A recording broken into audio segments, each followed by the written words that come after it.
नमस्कार प्यारे बच्चों, आज हमारी दिल्ली पुलिस की तीसरी क्लास है।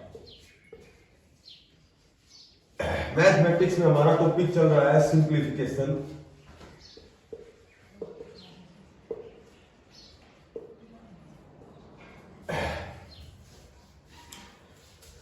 हम एक क्लास मैथमेटिक्स की पढ़ते हैं और एक क्लास रीजनिंग की पढ़ते हैं।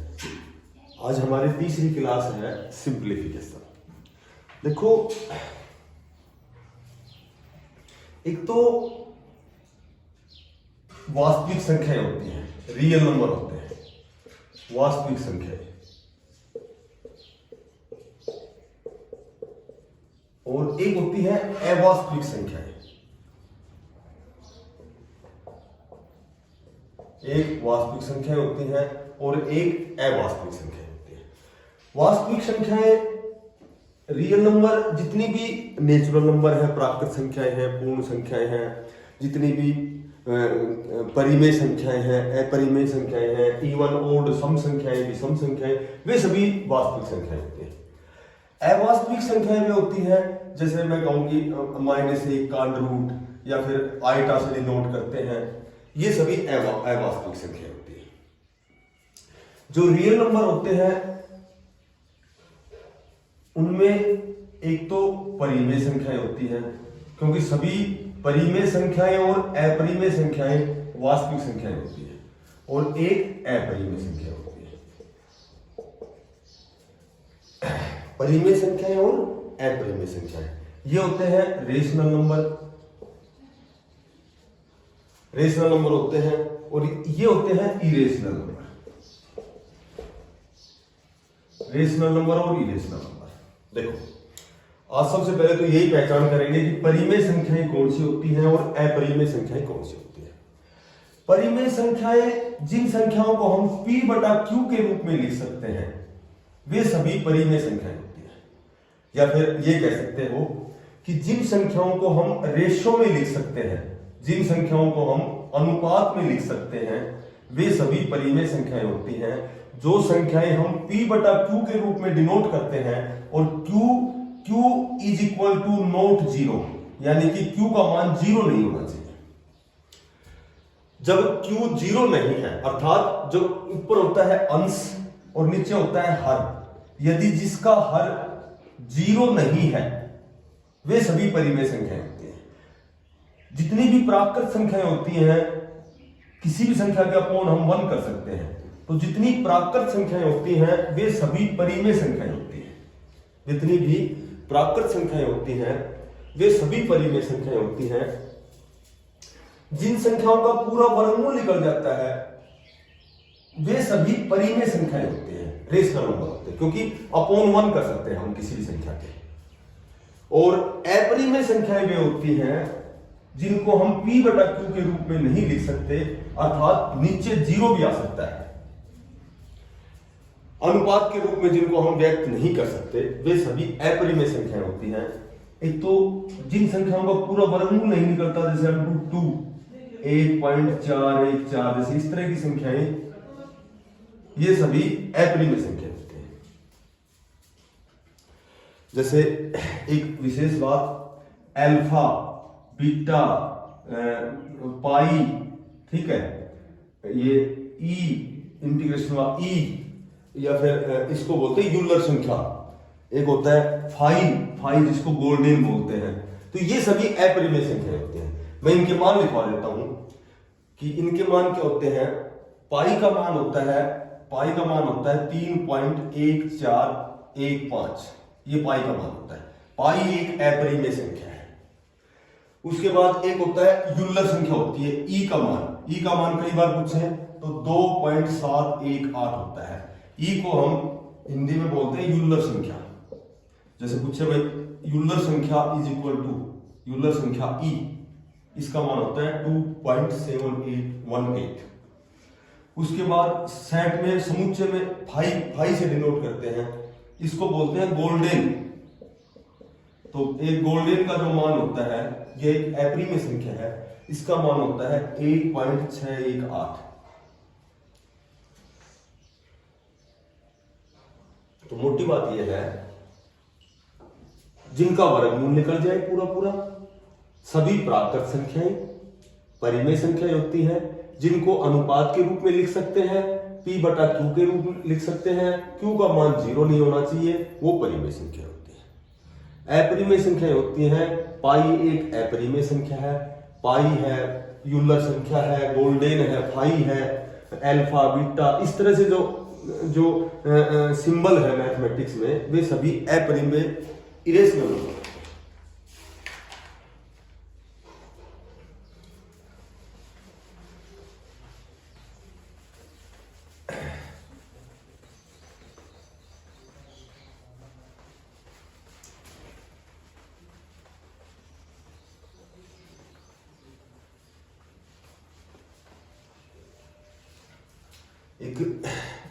एक तो ये ध्यान रखो, a जमा बी है, a जमा बी का वर्ग होता है, एक होता है a माइनस बी का वर्ग।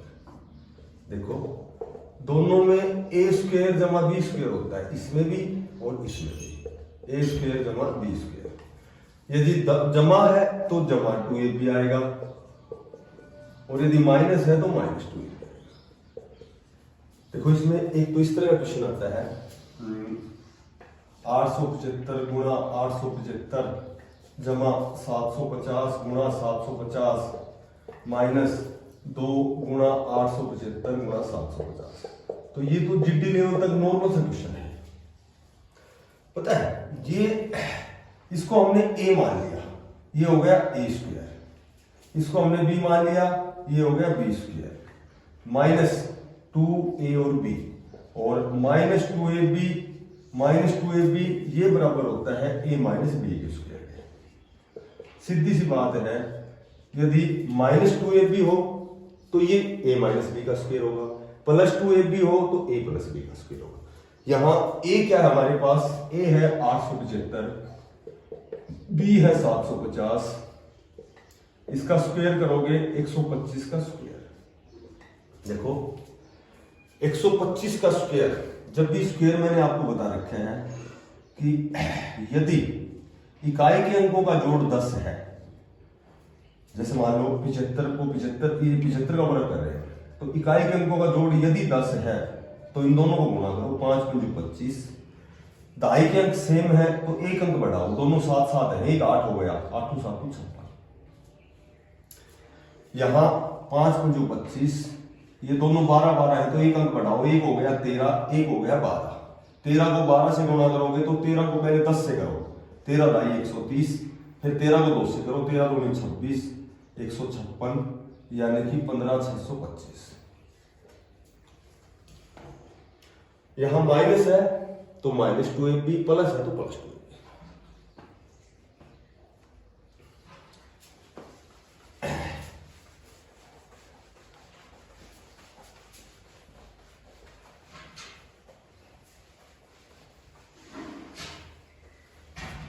एक होता है a square minus B square, ये होता है a माइनस बी और a प्लस बी।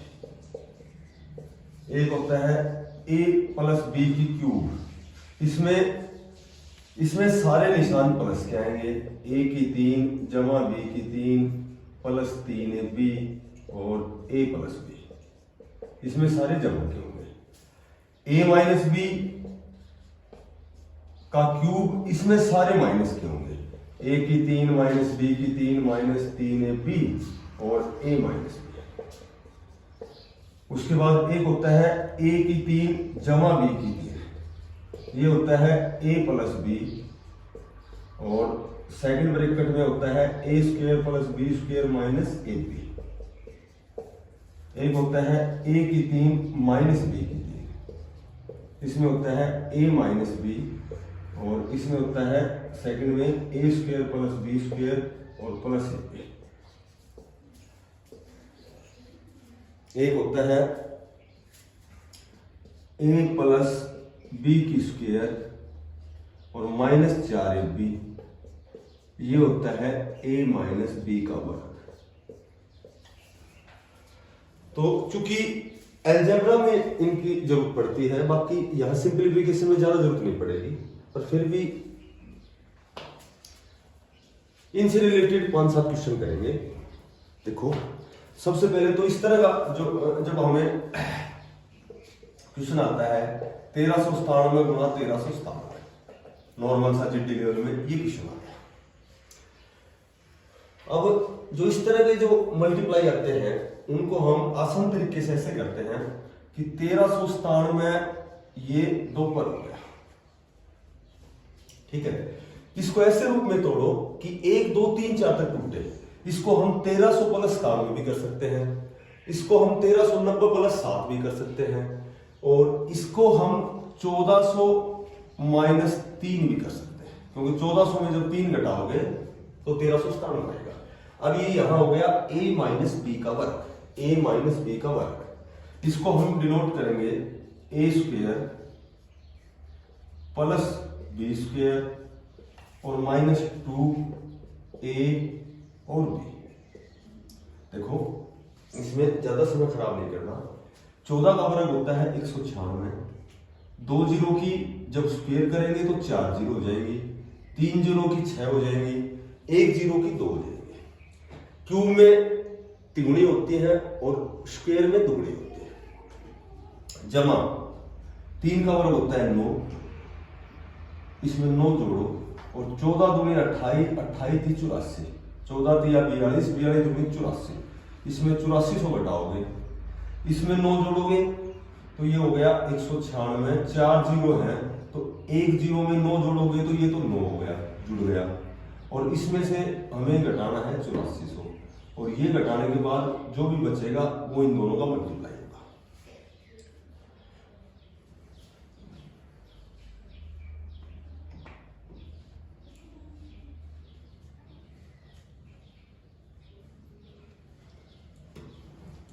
एक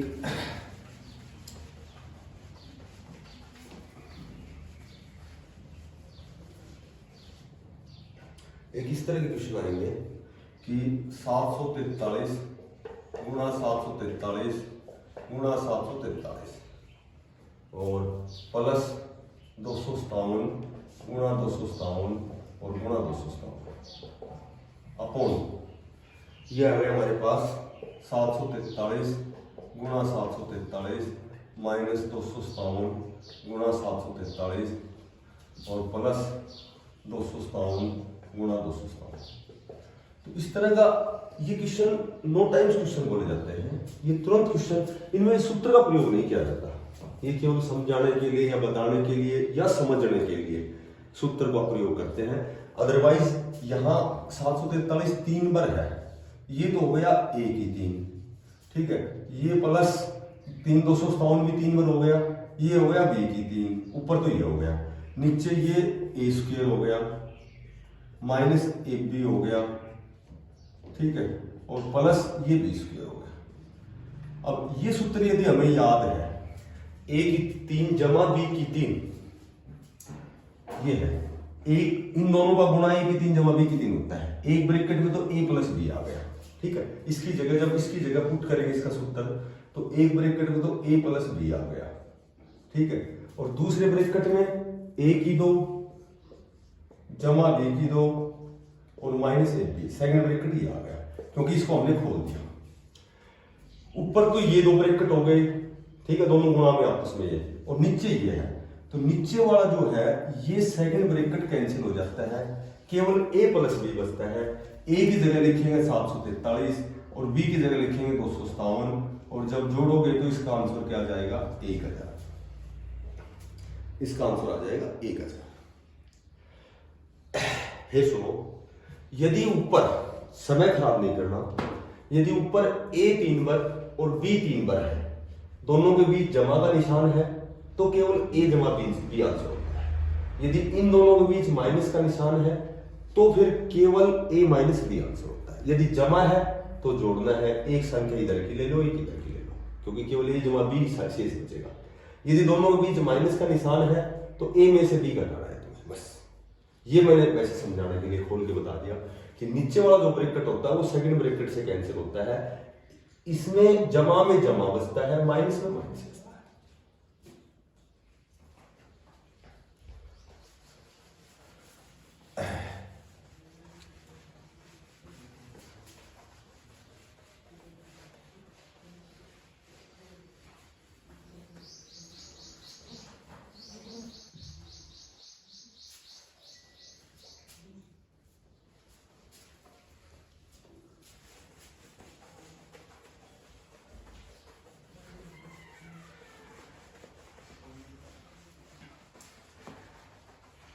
देखो जो आजकल एग्जाम आते हैं उनमें समय की बड़ी दिक्कत होती है, तो हमें बहुत सी चीज़ें रटनी पड़ती हैं, कई चीज़ें हमें रटनी पड़ती हैं। तो एक तो 40 तक तुम्हें वर्ग कंठस्थ होने चाहिए, एक 25 तक घन तुम्हें याद होने चाहिए। तो उसमें क्या है कि समय बच जाता है, क्योंकि बहुत से तरीके आते हैं वर्ग करने के, घन करने के, जल्दी से मल्टीप्लाई करने के, लेकिन वो सभी सूत्र याद नहीं रहते हमारे। सूत्र लगाओगे, समय खराब करोगे, इतना याद करोगे, इससे अच्छा ये इनके वर्ग याद कर लो। जैसे मैं है ना 21 का वर्ग बताता हूँ। 21 का वर्ग होता है 441, 22 का वर्ग होता है 20 तक तो लगभग सभी के याद ही होते हैं 484, 23 का वर्ग होता है 529, 24 का वर्ग होता है 576 और 25 का जो वर्ग होता है वो होता है 625। आज तुम्हें ये 5 याद करने हैं। 11 का जो घन होता है 10 तक तो सभी को याद होते हैं 1331 होता है। 12 का घन 1728 होता है। 13 का घन होता है 21 97, 14 का होता है 2744 और 15 का जो घन होता है वो होता है 3375।